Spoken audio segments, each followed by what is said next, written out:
चाणक्य नीति में भी यही लिखा है, चाणक्य जी ने लिखा है, हम माँ के गर्भ में तब आते हैं जब हमारा पहले से भाग्य तय हो जाता है।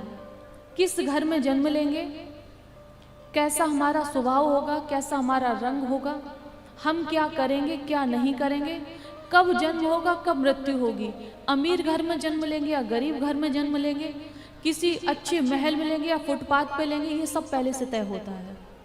और तय क्यों होता है? अब आपको लगा होगा कि भगवान अमीरी गरीबी क्यों देते हैं, किसी को सुंदर तो किसी को कुरूप क्यों बनाते हैं। देखिए, भगवान का कार्य है कि जो आप कर्म रूपी बीज बोते हो उसका फल देना। प्रारब्ध से हमें ये सब मिलता है, जैसा हम प्रारब्ध करेंगे वैसा हमारा भाग्य बनेगा। भाग्य तो समझते हो, भाग्य को तो मानते हो ना, कि हमारे भाग्य में ये नहीं है, हमारे भाग्य में वो नहीं है। देखिए, जैसा हमने पूर्व में कर्म किया है, जैसा जैसे ऐसे समझिए, आम का वृक्ष लगाते हो तो फल क्या मिलता है? आम खाने को मिलता है। बबूल लगाते हो तो कांटे। ठीक उसी प्रकार कि अगर हम अच्छे कर्म करते, सत्कर्म करते, धर्म करते, पुण्य करते, दान करते, तीर्थों में जाते हैं, गंगा स्नान करते हैं, और मतलब धर्म शास्त्रों की बात को मानते हैं, सत्य का पालन करते हैं, बड़े बुजुर्गों की सेवा करते हैं, ठीक है, सबका सम्मान करते हैं, तो इससे क्या होता है? हमारा भाग्य अच्छा बनता है, हमें पुण्य मिलता है, हमने अच्छा बीज बोया। ये सब कर्म है, तो ये अच्छा बीज बोया है, तो इससे हमें क्या मिलेगा? अच्छा घर, अच्छा वर, अच्छा रूप, सौंदर्य। भगवान कहते हैं संसार में किसी का बहुत अच्छा भाग्य दिखाई दे, कोई बहुत सुंदर दिखाई दे, सत्कर्म करता हुआ दिखाई दे, कोई तपस्वी व्यक्ति हो, तो समझ लेना ये मेरा स्वरूप है।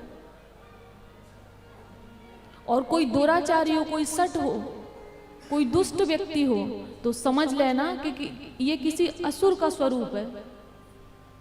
धुंधकारी महाखला।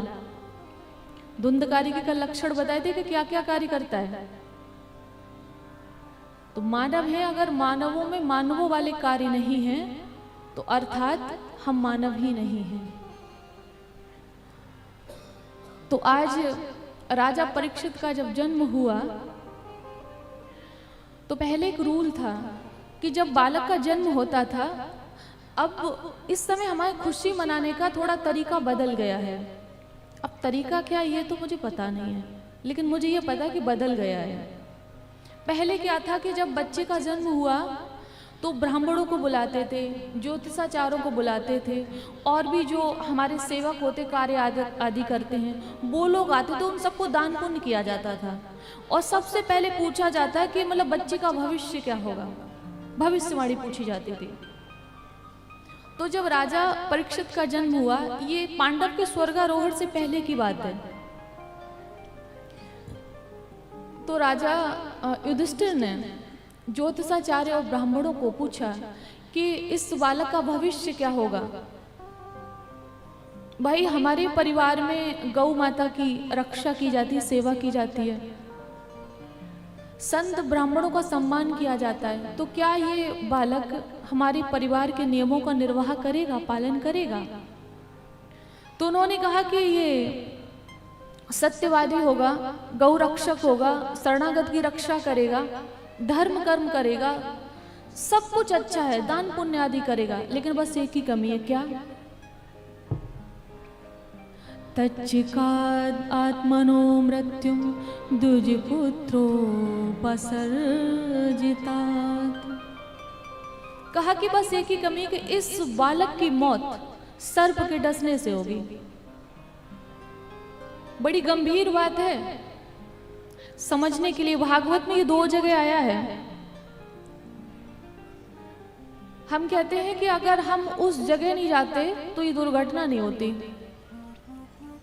कोई किसी से मतलब कुछ अनबन हो जाती है तो कभी कुछ खा पी लेते हैं, मतलब आप समझ सकते हो ना, अपना मतलब शरीर ही त्याग देते हैं, तो हम जिंदगी भर उस व्यक्ति को दोषी मानते हैं कि जिससे अनबन के बाद उसने कुछ खाया पिया, उसने अपने शरीर का त्याग कर दिया।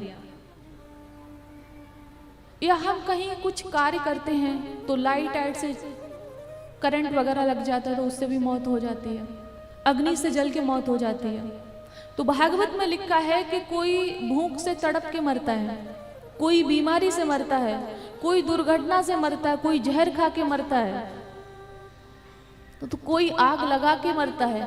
तो ये सब बहाने हैं, दरअसल मौत ही ऐसे लिखी हुई है, भागवत में ये लिखा है।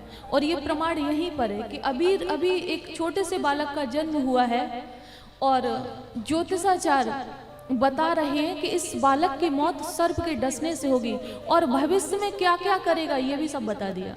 और यही चाणक्य नीति कह रही है, पहले से सब तय होता है और हम उसी आधार पर चलने लग जाते हैं। एक छोटा बालक होता है करीब 4-5 साल का, आपने देखा होगा, तो उसको पूर्व के जन्म की कुछ ऐसी याद होती है कि वो लगता है कि कुछ बोल रहा है, कुछ पढ़ रहा है, कुछ मतलब कुछ रहा है, देख के लगता है ये आगे चल के कुछ बनेगा।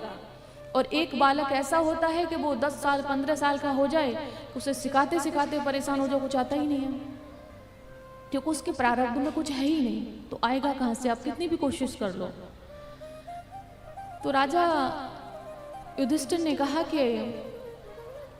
ये तो बड़े अफसोस की बात है कि इस बालक की मौत सर्प के डसने से होगी, और सर्प के डसने से जिसकी मृत्यु होती है वो कहीं ना कहीं अधोगति को प्राप्त होता है, ऐसा मैंने सुना है, पढ़ा है, मैं ये नहीं कह सकती हूँ। तो उन्होंने कहा कि कोई उपाय बताओ, ये बच्चा तो फिर अधोगति को जाएगा। तो उन्होंने कहा नहीं नहीं, परेशान होने की जरूरत नहीं है, श्री सुखदेव जी से श्रीमद् भागवत कथा को सुनेगा और ये परम गति को प्राप्त होगा। देखिए ये भी तय हो गया, अर्थात आप सब लोग बैठे हो, कथा को सुन रहे हो, ये पहले से तय था।